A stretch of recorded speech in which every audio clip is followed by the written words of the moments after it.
Oh, what's after this one? On the corner of the development is this small shopping center that has Dogtooth Coffee, which has become just an incredible gathering place for the neighborhood.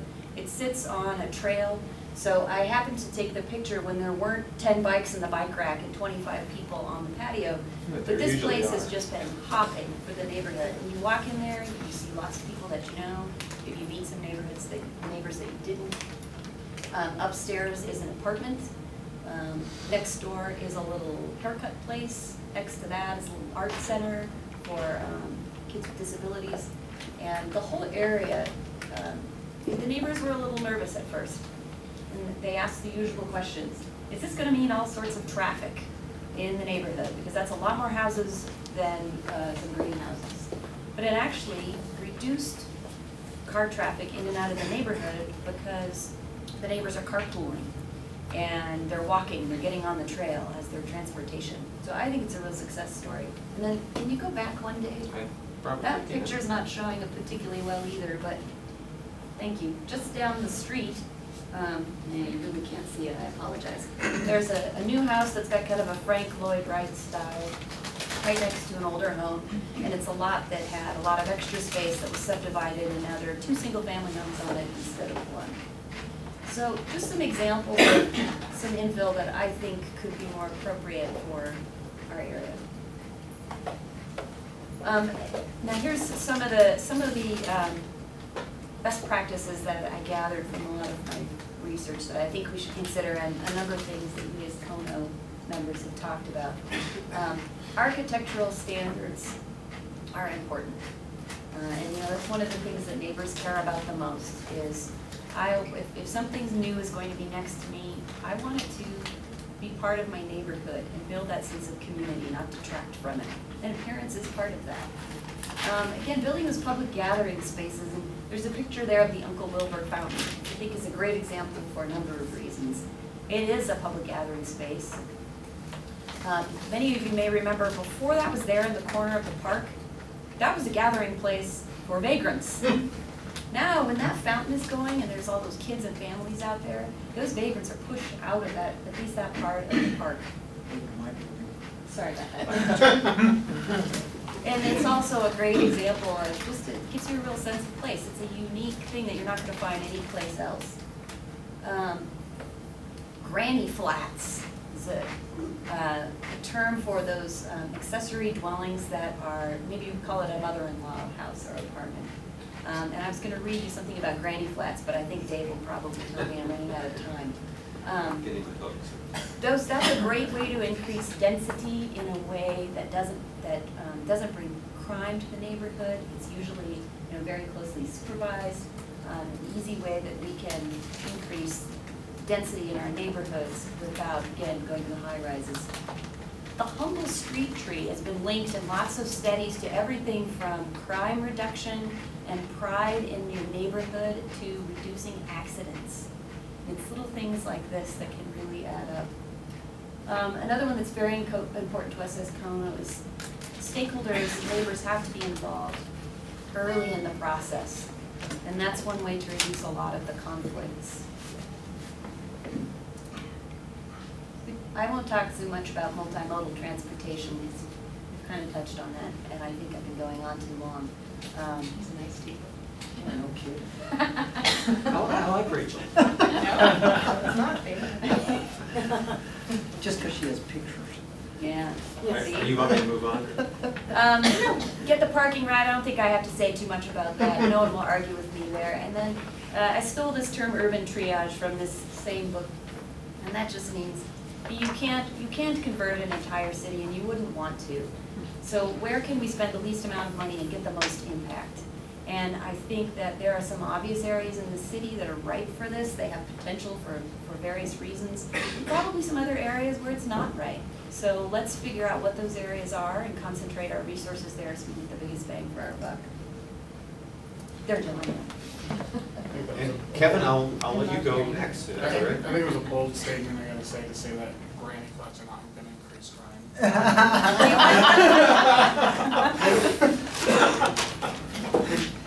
Well, thanks for the opportunity. For those of you, I just give you a little bit of background on me. My role here today is not so much to talk about infill, but really the larger macroeconomic sort of issues that we face in terms of why we don't really have infill. I lived in Colorado Springs for 36 years. I have a master's degree in city planning, and a degree in economic geography.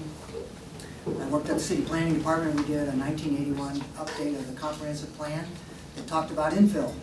And we talked about it and talked about it and got policies for it and everything else, and then nothing really ever happened about it.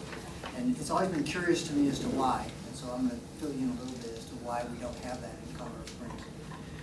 Also past HBA president, been involved in the development-related industries for 30 years. And I have 4 kids that have all moved back after college. None of them live with me, and so I'm concerned about the future of the community, and I would agree with a lot of what's been said today in terms of what makes a more positive place. And I hope that Colorado Springs can do that. I've observed this most recent process with some professional interest. Obviously, I was involved, and we talked about infill in 1981. With a lot of the same sort of issues. And I've been involved with not doing infill for a very long time, and have been involved in the greenfield development of the community. And there's a reason that infill doesn't really occur in Colorado Springs. If this is the kind of city that we want, then I think that we need to ask the question as to what our policies are that are creating a situation that makes it a lot easier and a lot more economic for folks to develop in greenfields. Rachel just brought one up. She said a lot of stakeholder interest and get the neighbors involved early. There ain't no neighbors out in Banning Lewis Ranch. There's no neighbors out in Woodman Heights. There's no neighbors out in Falcon to speak of relative to having to fight with, having to compromise with, having to deal with the economics with, and all of those kinds of things. So that is one of the reasons that you'll always hear from developers as to why they don't develop downtown, or why they don't develop in infill situations rather than greenfields. But that's not the real reason. The real reason is that land outside of the city limits, outside of the urban area, is worthless. It is zero. It costs nothing to buy. It has no economic value unless you can figure out how to put houses on it. And that's always been the trick. So there's a lot of it out there. It goes all the way from here to Kansas. So we're not short of land. We're not having to squeeze ourselves up because we don't have enough land. We have a lot. And it has zero economic value. So when you do a pro forma, and you can adjust everything, you know, asphalt costs the same in the city and outside the city. Curb and gutter, concrete, wood, studs, building, all those kinds of things. They all cost pretty much the same out there as they do in town. So the real economic difference is the value of land. So if the land out there is worthless, you're going to always have this situation where they can always outbid you for development. So anytime there's a situation where you can always get underneath some other cost, and cost is of course an important aspect of why developments are successful, then they're always going to be able to outbid you out there. But there's 2 things that they need out there that you can do something about if you want to. And they need water and they need wastewater. So our policies in the past have been basically, if you want to build out there, that's fine, it's all your cost, we're not going to spend anything. And the dynamic has been, you build it, you spend the capital infrastructure, we'll take care of it in the long term, so we'll maintain it. And what we're facing now is what planners talked about in 1981 and what they've been talking about forever, and we're living it right now, and that is it costs more over the life cycle of a community to have greenfield development out there and that sprawl kind of development than it does having more compact development like what we've experienced. And we are facing it now. We've got roads that were, Academy Boulevard's a perfect example. 40 years ago, that was built with a 40-year lifestyle, and dang if it didn't break down. Surprise, surprise. Now we have to pay for it, now we have to take care of it, and now nobody wants to do that. And so we've got this situation where this kind of sprawl situation is contributing to the hollowing out of the community. It'd go to a whole boatload of places in the Middle West, you know, Topeka, St. Louis, every place that has had the hollowing out because of the ease of development outside of the city limits.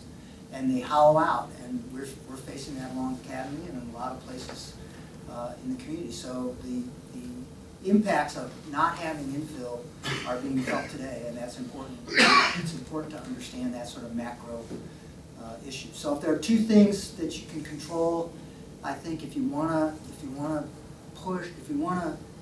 create a situation where the costs of doing development out in the greenfield are similar to the costs inside the city. And the first is water. Can't do anything without water. And there's a lot of water out there. Everybody thinks that it's dry and everything, but it's not. There's water for sale out there today. You can go buy it, and as long as the developers can buy it and bring it to those properties at a at a market price, that land value goes down to zero. You can develop out there and make money and be competitive. So if you want to do something, manage the supply of water out there, and that could be that Colorado Springs Utilities goes out and buys it and controls it and manages it. The second is wastewater. You can't flush your toilet. You can't have a house, and so the expansion of all of those sewer plants out there in the Falcon area and others have contributed greatly to that development occurring. So those are two things that you need to deal with, and I think there's also some infrastructure that you can do to attract growth into the community as well, and that, I think some people have mentioned that, a fixed rail, mass transit type system, even on a small basis, can really help guide development. So if the city were interested in contributing to that and making that happen, I think that you can make that kind of development occur with some strategic investments. And I'll just stop this at one point. Boulder has always been the anathema of Colorado Springs, right? But if you look at what Boulder did in the 1960s, is they did something similar to what I was just talking about. They went out and bought the land with tax dollars. They bought all that land that was occurring in their greenfield development. And for a long time, that really concentrated development inside Boulder. Obviously it's flipped over in Superior and all the other kinds of regional impacts that's had. But if you go to Boulder today, it's a dense infill and sort of the kind of city that people like to talk about in these walkable city sort of books. So it works if you want to do it on a macro basis. You just have to have the political courage to do it. Thank you. Jan. Well, I'm going to repeat probably a lot of what I've heard up and down the table, but well worth repeating. I based my discussion bullets on the good, the bad, and the ugly. From a perspective of a neighborhood advocate that I've been for many years, as well as some people say I'm a neighborhood activist, but it's really all about the community. I believe that infill will be good because, number one, it will definitely, as everybody has attested to, reduce and decrease sprawl, which I think we can no longer continue to live in this community sprawling way out. We will soon be to Kansas. It will save tax dollars for infrastructure and public services as well as other general fund expenditures. A lot of money goes out to the outlying areas and we can't continue to maintain those. It will be good because it will encourage downtown business and retail development, and I've been a huge supporter of a very vibrant downtown. Many of you know that I wasn't a great fan of the City for Champions, but putting that aside, I remember when downtown was a destination. Before we grew out of the confines of our basic city, people came from places like Rustic Hills to go downtown because it had a lot to offer for families and for other people. I believe that infill will help to address the blight that occurs with abandoned structures and empty lots and places that really are a huge detraction to neighborhoods and to the commercial and retail corridors. It will also encourage development in areas that are teetering on the edge. Diane Butlick and I with CONO have been doing some exploration and friend building over in Rusty Hills North and South. That's a perfect sort of scenario in a smaller area where infill could really bring that neighborhood back to vitality. I would suggest that downtown be a priority for infill to start with, and I'd also suggest to strengthen the public process in the early stages of redevelopment. Public process is key in my estimation and CONO's estimation to make this work. The bad is an if. Infill will be bad if the code dictates one size fits all, and I think Carl spoke to that that's not what is planned. It would be bad if there's not a robust public process, and bad if the only rezoning at this point, kind of rezoning is what triggers a full process versus administrative appeal or approval, and that would be a huge mistake. And it would be bad if single-family residential areas are the targets for big apartment complexes that change the character of the area in a negative way. I'm not saying we don't need multifamily housing, but I think the big box type of apartments is a huge detraction to an already established neighborhood. The ugly is an ugly unless, and we've also, Carl and several others have commented, we need an overall direction and plan in place for land that's available for infill. It's kind of hard for me to picture the whole city land use map and what is available out there. And it'll be ugly unless neighborhoods know what to expect, what the process will be, what the big picture approach is, what we need to do and where we need to do it. Retail, commercial, residential, multifamily, parks, recreation, transportation. What is the vision and what does it look like? I think when people see a vision and they get it, it's much less frightening than if you think, when I think of infill, I think, oh my gosh, there's 2 lots in my neighborhood, what are they gonna put on them? But if you have a picture of what that might look like. Just to name a few, 1 lot, multiple lots, numbers of acres, spot annexation, new subdivisions within an existing development, empty buildings, gentrification is a scary term. We talked about Mill Street, and that's certainly an area that could be gentrified, and that's scary for them. Is neighborhood character a consideration? Is increased rail transportation being considered? I would suggest that we encourage and implement neighborhood plans, and that also has been discussed. And the neighborhood plans we do have in the city, I think, have led to much better development and redevelopment. And again, use CSU's policies to push infill by buying up water outside the city and subsidize infill downtown. Then I just have a couple of little closing remarks. Why do neighborhoods matter? And that was sort of the title of this panel. And I didn't see it until this morning. It's actually the title of the whole series of panels we're having this year. Okay. But in my estimation, why do neighborhoods matter? And my first comment is duh.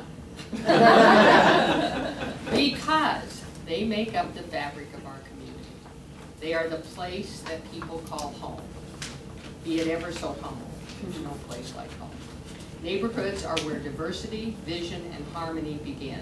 We get to decide, we collectively get to decide and individually where we want to live because it matters. It matters to you, it matters to me, it matters to the people who have chosen to live there. They are their own piece of democracy. A neighborhood is its own piece of democracy. Without a neighborhood, we wouldn't be a city. We wouldn't need a city. So neighborhoods really are the core of what makes a city what it is. And when we look at infill, we don't want that to make it a place we don't want to live. And then to end this all, I'd like to quote Mr. Rogers. Won't you be my neighbor? Well, how about a quick hand for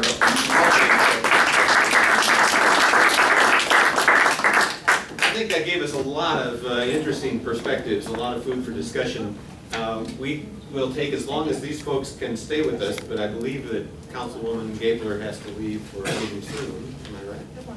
At 1, okay, so maybe if you have a preference, if you want to ask questions of a bunch of people, you might start with Jill first. John, you look like you wanted to say. No, it's just great. I don't have any questions. I have a question for John. That doesn't count. He doesn't. I'll ask it later. Some other questions?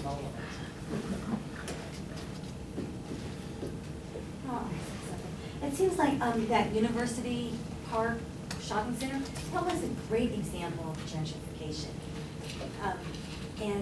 And it's so well designed, the whole parking lot and everything. And I just think that's a great example of it. Because it used to be just old hotels. And I live in Rock Rimmon, so, and there are a lot of people, there are a lot of subdivisions in Rock Rimmon. Of course, it goes all the way up to Mountain Shadows and further east and west, or north and south. But the development of that had very, very little controversy.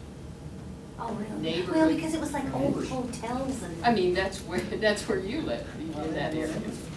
But Well, there it's were no, really yeah, a there nice were shopping neighbors, there were people who thought that it might be an impact, but mostly people were very excited about it. Yeah. And fine, we're gonna have shopping, you can actually walk there from some of these It places. seems like there's a lot less controversy when it's a lighted area to begin with. Yeah. Yeah, that was a tough area.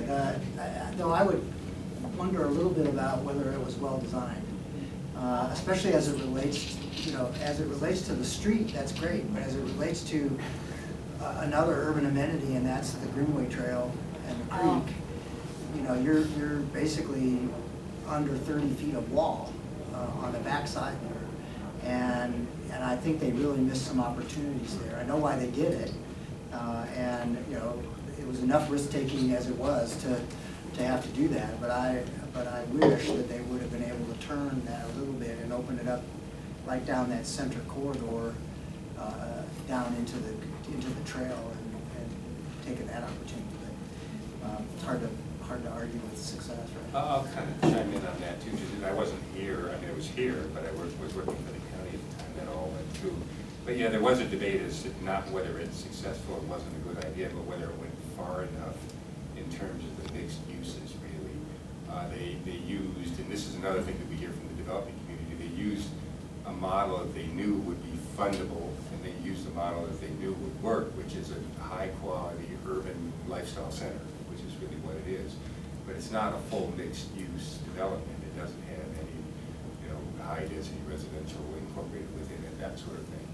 And because it used a lot of urban renewal, TIF, tax increment financing, $50 to $70 million worth of funding, the argument is, and that's coming out of these policies, for example, is if we were to do another one of those in the future, there might be a discussion of can it go a little further?